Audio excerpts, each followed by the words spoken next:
Well, there's another bombshell coming out of Washington, D.C. Imagine that. A bombshell about corruption. Imagine that. A bombshell about the United States government working against the American people. Imagine that. This latest story comes from Politico, titled DHS has a program gathering domestic intelligence and virtually nobody knows about it. Now, this is something that for a long time, I believed that there was corruption within the United States government. What I didn't know until I would say probably the last 2 or 3, maybe 4 years, is just how deep the corruption ran. You could say whatever you want about Donald Trump and his actions, his bad tweets or whatever. You can even claim that, and I would say rightfully so, that he didn't do enough during his first term in the White House to quash the corruption that is in D.C. He was supposed to drain the swamp. What he found out, what many of us found out, was that the swamp was just much, much, much, much, much, much bigger and deeper than anybody expected. At least Donald Trump and the vast majority of us. Well, maybe not you, but me. I didn't realize it was going to be that hard, and it was very, very hard. This story details something that is getting downplayed, which is shocking because, again, this came from Politico, a left leaning news site that has been devoid of actual proper journalism for a long time. This time they did a fantastic job. If anything, they might have maybe downplayed it themselves a little bit more than they should because this is a bombshell. This comes from author Betsy Woodruff Swan. According to the article, for years, the Department of Homeland Security has run a virtually unknown program gathering domestic intelligence, one of many revelations in a wide-ranging tranche of internal documents reviewed by Politico. Those documents also revealed that a significant number of employees in DHS's intelligence office have raised concerns that the work they are doing could be illegal. Imagine that. Under the Domestic Intelligence Program, officials are allowed to seek interviews with just about anyone in the United States. Now, listen, if we stop right there, okay, if we stop right there and if they expand on that notion, that's really, in my humble opinion, where the article should have gone. Instead, they sort of, like I said, downplayed it because they put the focus on incarcerated people. The very next sentence reads, that includes people held in immigration detention centers, local jails, and federal prisons. Now, this is where I don't understand where she's going. Sentence one, officials are allowed to seek interviews with just about anyone in the United States. And then they list a tiny subset of those who are held in immigration detention centers, local jails, and federal prisons. We have to assume, and when I say assume, we have to basically know with a near certainty that there are programs similar to this one, maybe even just offshoots of this program. Maybe this program itself with hidden documentation that Politico didn't read. The U.S. government, Department of Homeland Security, is engaged in interrogation, surveillance, interviews, breach of privacy, and monitoring of pretty much every single person in the United States. The only ones who get, I guess, a pass are those who are completely off the grid, living in a hidden shack in Idaho, and nobody knows where they are, and they don't have internet, they don't have cell phone, they don't have anything, and maybe even they're being tracked by drones and spy planes and balloons and satellites. Who knows? Point is that again, this type of surveillance, this type of, I should say, interrogation, information gathering, has been taking place for a long time.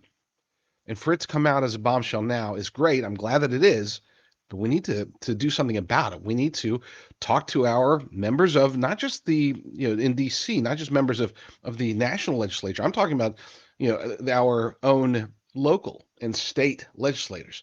Something like this, it really needs to be quashed at the state level. You might say, but this is a federal program, and you'd be right. But the federal government isn't going to do anything about this.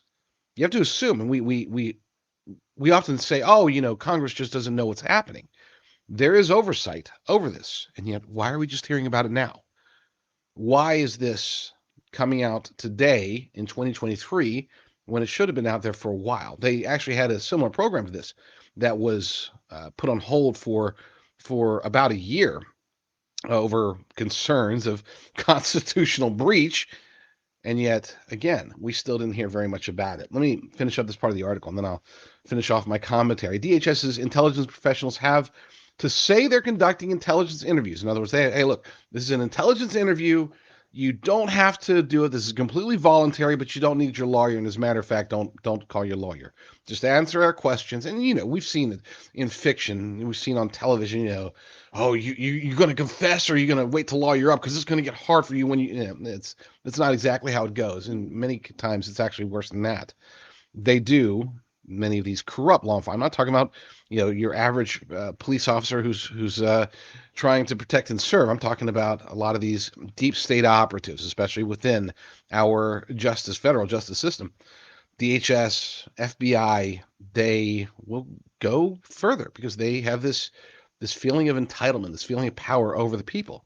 They've seen so much corruption that doesn't get exposed, and if it does get exposed, there are no repercussions against those who are committing the corruption, who are committing crimes against people. So that's why this one, I'm glad that it came out, but I hope that something is done about it, particularly at the local or state level. And again, saying that they have to say, hey, we're conducting an interview that's totally voluntary, back to the article, but the fact that they're allowed to go directly to incarcerated people, circumventing their lawyers, raises important civil liberties concerns, according to legal experts. And it's not concerns, it's illegal. Okay, they might be able to circumvent it, using this loophole or that loophole, but the spirit of the Constitution says that this screams unconstitutional. Prima facie. I mean, they can't do this, and yet they are. Your government is. And it's not just against incarcerated people, I assure you of that.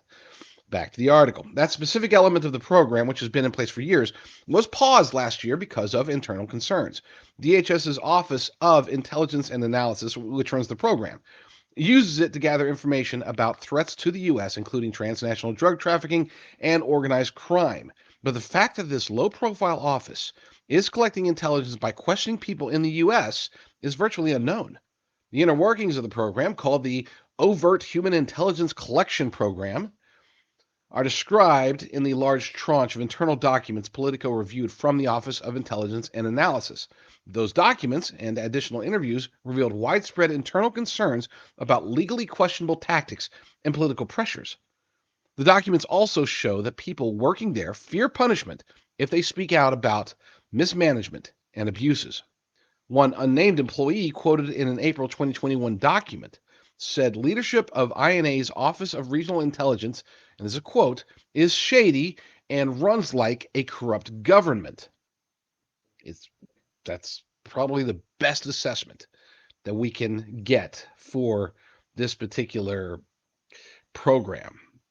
Another document said employees worried so much about the legality of their activities that they wanted their employer, the U.S. government, to cover legal liability insurance. In other words, they thought, man, whatever we're doing, we're probably going to get sued, or at least there's a chance that we could get sued by these people whose civil liberties we are attacking. Now, I want to be very clear about something, and I think a lot of people will probably say, oh, you know what? They're just trying to gather, intelligence to stop terrorists, to stop drug cartels. They're just going to these incarcerated people and they're breaching their civil liberties. And that's fine because they're just criminals. They're just illegal aliens. They're just whatever. We don't need to worry about them, except we do. Because once you go down that famous line, that slippery slope, and start assuming that people's rights can be trampled upon, that will, and it already has, I shouldn't say will, it's already in the process of bleeding over against law-abiding citizens, people that do not need this type of surveillance, this type of questioning, these type of interrogations. It's all voluntary, they say. It's all voluntary, but you don't need your lawyer. Why would they want to have a program that specifically circumvents, or at least attempts to circumvent, one of the constitutional rights that we have for representation? That makes no sense unless they know that what they're doing is wrong. It was Henry Kissinger who once said, who controls the food supply controls the people. Now, I, for one, do not want to be controlled by anyone, especially somebody like Henry Kissinger or Klaus Schwab or Joe Biden or Gavin Newsom or really anybody, okay? I don't want to be beholden to anyone. I don't want to be standing in a bread line with Bernie Sanders, or which will eventually be converted into a cricket line or a mealworm line or a artificial lab grown meat line. Not me. I'm not going to do it. I have found, well, actually, I technically started one company and then found 4 others that can help people to secure themselves. Long-term storage food. Go to jdrucker.com/food. That's jdrucker.com/food. And you'll see the 5 companies that I have selected. One that I'm building, and 4 more that we're working with to try to get as much food to the people as possible.